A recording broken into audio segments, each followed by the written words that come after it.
Let us now look at what happened with the people upon creation when Adam left and they went on, right? What I'm trying to get at is I'm trying to let you see the relationship between God and man, to actually say God was on a standalone and a man was on a standalone. The man had his own capacity to think, he had his own mind, he was given that freedom to exercise, right? So what happens now is when we get to Genesis 6, God saw that Genesis 6 verse 5, God saw that the wickedness of man was great in the earth, and that every imagination of the thoughts of his heart was only evil continually. The man being referred to is the soul, right? How it was controlling the body, right? God was looking from a distance to actually see how this what he has created, was it going to obey his instructions to the fullest, right? So the man was doing his own things that did not please God. The will of God was that the soul was supposed to control the body, right? And he was checking from a distance to actually say, are they coming in conformity, right? When he realized that they were not coming into conformity, he then destroyed, right, what he had created, except one person, Noah, and his family. In fact, it was Noah who had actually embraced what God had said, to actually say, no, let me do this. I'll build the ark and I will bring my family in, right? So Noah's soul accepted the instructions from God, right? Let me also clarify one issue here before we get to the law, right? If God was inside the people, right, as it is claimed that in the body there is a body, there is a soul, there is a spirit.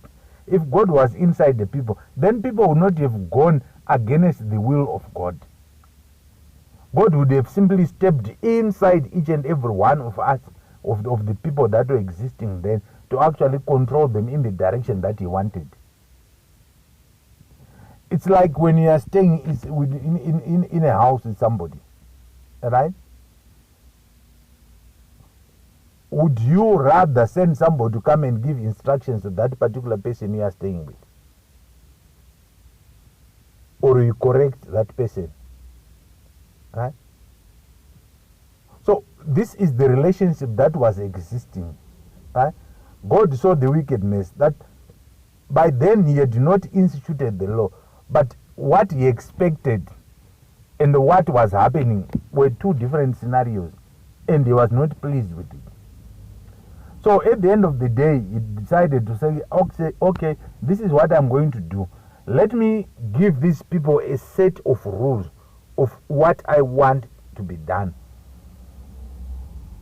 Right? Before the law, people were free to do whatever they wanted. But then God just said, enough is enough.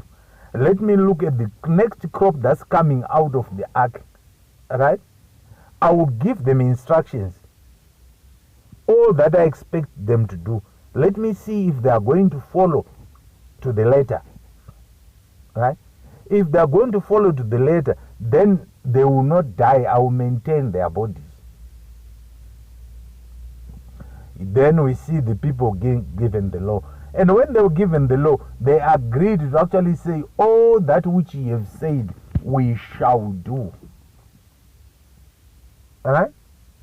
So, which means God had set an examination and the people were doing it.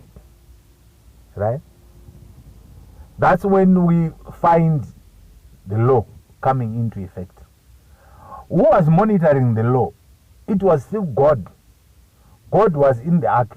The Spirit of God was not in the people. God was in the ark. He was watching each and every person. Whatever that person was doing, he was keeping a record. And these people eventually were getting demons. Right? When they get a demon, when a demon comes into a person, it displaces the soul so that it controls the body. But the legal aspect is that person has to allow in the mind, to allow that demon to come in.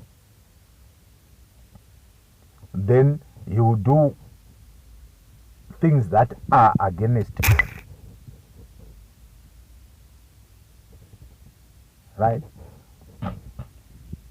You find the prophets were coming in. The prophets were coming as mouthpieces of God. When the prophets spoke, right, they were speaking for and on behalf of God, because God was not inside. The Spirit of God was not inside the man.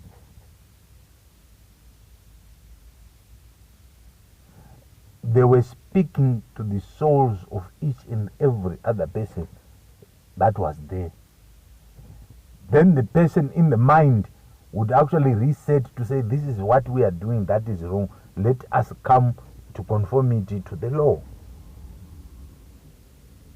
Right? So the issue of the Spirit of God being upon people is out.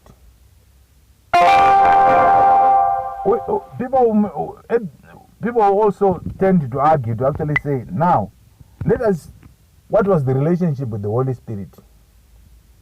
Right. Remember, before the Holy Spirit came, it was the prophets that were coming in. But the prophets, on the way, they become rogue. They started prophesying under bow. Right? They were saying things that were not from God. Right? So another stopgap measure, what God did was, he would allow his spirit to go into a particular person, displace into a particular body, displace the soul. Then he speaks. Right? That's directly God speaking through the body. Right? Are we together? It is now displacement of the soul, allowing the Spirit of God that has got the same features with that which was in. Right? When it spoke, right, it was speaking directly what God wanted. And this coming in, when you go back how it was coming in upon people, the Holy Spirit would come upon people, these places, or it would fill up somebody. But that was for a period. Even when you look at David, right, the Spirit would come upon him, he would speak, right? After that, the Spirit would go back to allow the soul to do its job. Right? So the soul and the Spirit of God could not stay at the same time in the body. It's either you had the Holy Spirit or you had your soul. So the soul was being displaced when it was feeling somebody. Somebody will get filled by the Holy Spirit. When it's filled by the Holy Spirit, it displaces the soul. Right? The Holy Spirit will speak temporarily, then after that it goes back. Right? So it was a way of communicating to the people. The reason why I'm trying to bring this forward unto you is you need to understand how salvation is going to take shape into a particular person. What we say salvation is. Right? And remember, when the Holy Spirit comes in, when it came on upon people, it was just to preach, which was to say out the ways coming from God. Right? Then it would actually mean the prophets that were coming in were now being replaced by the Holy Spirit. The Holy Spirit would go upon a prophet, right? But it displaces the soul of the prophet. Right? Then it speaks as if it is this prophet speaking. Right? That was a way of countering distortions, right, of the messages that were coming in from God. So once you have the Holy Spirit coming in upon somebody, then it means the role of the prophet has been removed. Same story, we go right up to the river. Right? When Jesus when he received the Holy Spirit, it replaced his soul. The Holy Spirit was now working. Right? Why would Jesus say, I'm the way, I'm the life, no one comes to the Father except through me? Right? He had the Holy Spirit in him. So whatever you are saying was coming direct from God. Right? His soul had been removed. When he saw that dove coming in, bringing in, it was displacing the soul.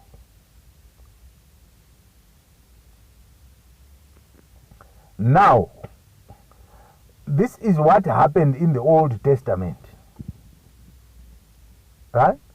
When we go from, when we say the Old Testament, we are coming right up to the time Jesus comes, and up until his death, the Holy Spirit would fill somebody. Right? But the sole purpose of filling was to communicate to the people. That's why you find when Acts 2:38 people were getting the gift of the Holy Spirit. They were not getting the Holy Spirit per se. They were getting the gift. Right? It would come and go. I'll put up the verse on Peter when he was filled. Right? He was filled and the Holy Spirit would go. Right? So there is no way where Peter had three. This soul, the spirit, and the body at the same time. One had to be displaced to allow the other to preach whatever the message that was supposed to be brought forth to the people. Right. I also said earlier on, you must take note of what happened when the rib was taken out of a woman. We all were born out of a woman which had been taken out of the body of a man. When it comes to the cross, when Jesus comes on the cross, you find there is a guard that went with the sword. And on the left side, he made a hole. He pierced that left side. And the water and the blood came out. Right? Remember, we all came out of a woman. And this is what happened. Also in the book, you'll find Jesus being regarded as the second Adam. Why is he being regarded as the second Adam? It is because of this piercing. Right? People came out of Adam. A woman came, and we all came out of a woman. Right? Now, it is the blood and the water that are now going to bring us back into the body of Adam through Jesus. That's when now the issue of salvation comes in. Right? Remember, Adam was the first person, right? And we all came out of him. Jesus is also the first person, right, to fulfill the law, right? Which means his body can no longer decay. That's why when he went with his body in heaven. Right? So in the next segment, I'm going to deal with the salvation part, to actually say what then now happens to the body and the soul. How is it separated as part of salvation?